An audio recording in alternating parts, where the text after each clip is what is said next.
L'électrique investit le vignoble avec une première borne installée à Vieille-Vigne pour la recharge de véhicules électriques du réseau Sidego. Porté par le SIDELA, le but est d'espacer chaque borne à 20 km l'une d'elles pour permettre une possibilité de recharge à tout moment. De plus, l'utilisation était plus simple. Bonjour.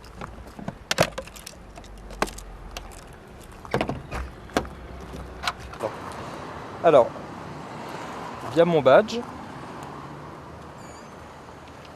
je vais ouvrir la porte. Je branche mon câble, je referme la porte. Et là, petite lumière bleue, le véhicule est en charge. Si j'arrive ici et puis il y a déjà une voiture qui est en charge, comment je fais? Alors, j'ai la possibilité de me charger sur l'autre point de charge, puisque vous avez une borne, mais deux points de charge distincts. Lorsque j'ai terminé la charge, je rebadge, la porte s'ouvre, je débranche le câble, je ferme la porte.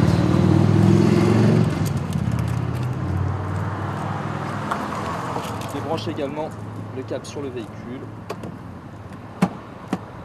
Et j'ai terminé la charge.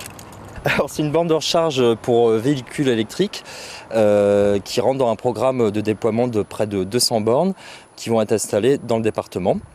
Le SIDELA en fait met en place un service public de recharge pour véhicules électriques proposé à l'ensemble des habitants de Loire-Atlantique. Tout à chacun peut venir recharger son véhicule ici, moyennant son inscription au préalable parmi la liste des abonnés auprès du SIDELA. Pour ce faire, en fait, c'est assez simple. Vous avez la possibilité de demander votre carte d'abonnement sur le site www.sidego.fr.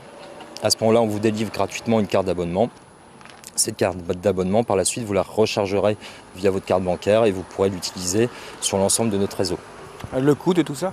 Alors c'est 3 € la charge, sachant qu'on propose deux types de bornes. Des bornes accélérées, comme celle-ci, qui rechargent l'essentiel de votre véhicule en à peu près 1 heure, et des bornes rapides qui, elles, vous permettent de vous recharger, on va dire, les 3/4 de votre batterie en 20 minutes. Donc c'est bien amélioré par rapport aux quelques années en arrière. Oui, alors effectivement, ça fait beaucoup de progrès et comment dire, plus ça va, plus on avance aussi sur ces questions. On annonçait récemment que les véhicules électriques allaient avoir une autonomie qui se multipliait par 2 là d'ici quelques temps. Et je pense qu'on pourra attendre la même chose sur les bornes qui vont suivre aussi en termes de rapidité de charge. En sachant que beaucoup de Français ne font pas plus de 100 km dans la journée. Oui, voilà, effectivement. Alors, aujourd'hui, on est à peu près sur un modèle économique de rentabilité du véhicule électrique à peu près entre 30 et 50 km. En gros, voilà, on a un vrai retour d'investissement là-dessus. Par contre, si vous êtes vraiment sur des petites distances, finalement, vous retrouverez un peu moins, vous aurez un retour sur investissement moins important. Est-ce qu'il y a vraiment un engouement des Français sur les voitures électriques?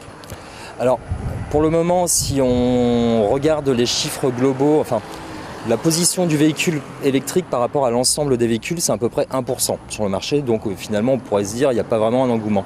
A contrario, si on regarde les chiffres de vente des véhicules électriques ces dernières années, sur 2015 par exemple, c'est plus 65%. Si on fait également une comparaison 2011-2015, en 2011 on vendait à peu près 2500 véhicules, en 2015 on en vend 18 000.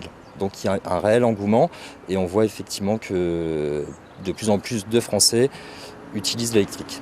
Alors la batterie c'est bien, on peut la recharger, on en fait quoi une fois qu'elle est usagée? Alors effectivement c'est une question qui se pose et qui est importante parce qu'il y a aussi, on va dire que c'est un sujet aussi sur lequel qui est beaucoup décrié. Aujourd'hui je pense que les constructeurs et les fabricants de batteries ont pris ce problème en main et ils réfléchissent sur les questions de recyclage, de réutilisation des batteries, soit sur d'autres véhicules ou soit dans d'autres chaînes de production. Quoi qu'il en soit, même stockée, la batterie sera moins polluante qu'une voiture à explosion actuelle. Alors oui, effectivement, si on compare sur un cycle de vie équivalent entre un véhicule thermique et un véhicule électrique, grosso modo, émet entre 3 à 4 fois moins de gaz à effet de serre qu'un véhicule thermique. Donc effectivement, on est quand même sur une réduction significative des émissions de CO2. Un investissement de 2 millions d'euros cofinancé par l'ADEME. Les équipes d'Engie Ineo, quant à elles, s'occupent du déploiement. Un atout important pour Vieille-Vigne qui s'est engagé sur la voie du développement durable.